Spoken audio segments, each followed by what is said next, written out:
Etorkizuneko txirrindulariek Gran Hostel koikilia aterpetzea aukeratu dute. Iragan asteburuan, Tafallako El Caserío Balsai txirrindulari taldeko kadeteak gurean izan genituen. Izan ere, Euskadiko Txirrindularitza Federazioak antolatutako gaztetxoen txapelketan parte hartzen ari da talde nafarra.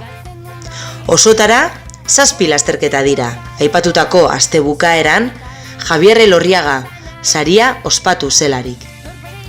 59 kilometroko ibilbidea izan duen eta egutegiko bigarren lasterketa izan dena. Abadiño, hain zuzen ere. Probaren garailea, Basati Bike Busturia taldeko Lander Lartitegi izan zen. Denbora berean, Goifiber Godoi taldeko Xavier Isasi eta Seguros Bilbao taldeko Inigo Kolina sartu ziren, bigarren eta hirugarren urrenez urren.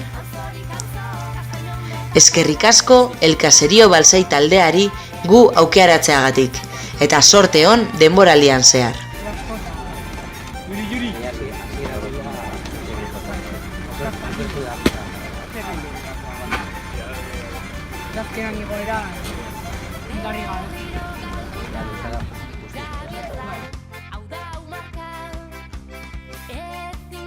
Bueno, pues después de competir ayer, que nos tocó una prueba de juegos deportivos de Navarra, pues los chavales venían un poco tocados y bueno, con un cadete de segundo año que tenemos de la Kunsta ha ido bastante bien, ha subido el grupo de cabeza, perdiendo un poco de contacto al final y luego el resto, que son prácticamente todos de primer año, pues bueno, se han defendido. Hemos tenido la buena suerte de uno de los que más anda ha pinchado 20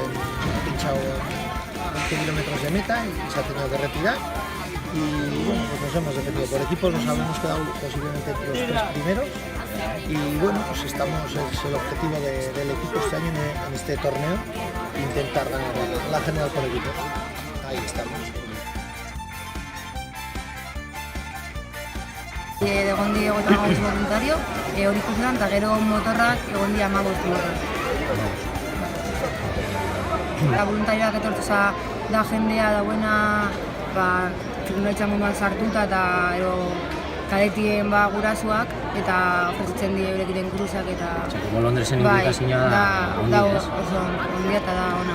Zaila banaketa egiten dugu, montaja egiten dugu kaja laboralek, ikasen bere gauzak eta ere montatzen da bie, eta gu bakarria trofeak ekarri eta emon eta gero Euskadiko selekzionalak egiten dugu maiotaz. Lehenko zatia urten da oso ondo, pistan batez be, Espainiako txapelduna, berseko individual modalitatean eta ondo gustora. Eta hori presupozio behar dugu, hemendik dauz bi Kopa Espainia, gero Euskadiko txapelketak, Bizkaiko txapelketak eta gero ja Espainiako txapelketak. Bien, muy a gusto, un pueblo muy tranquilo. En el hotel hemos estado de maravilla, muy cómodos, súper limpio, la comida de maravilla. Pues muy bien, muy contentos. Para repetiremos. A poco que podamos repetiremos. Bien. Y muy cerca de donde hemos corrido y el primer paso. La ubicación bien. Sí, muy bien, perfecto. Sí, es lo que buscábamos además.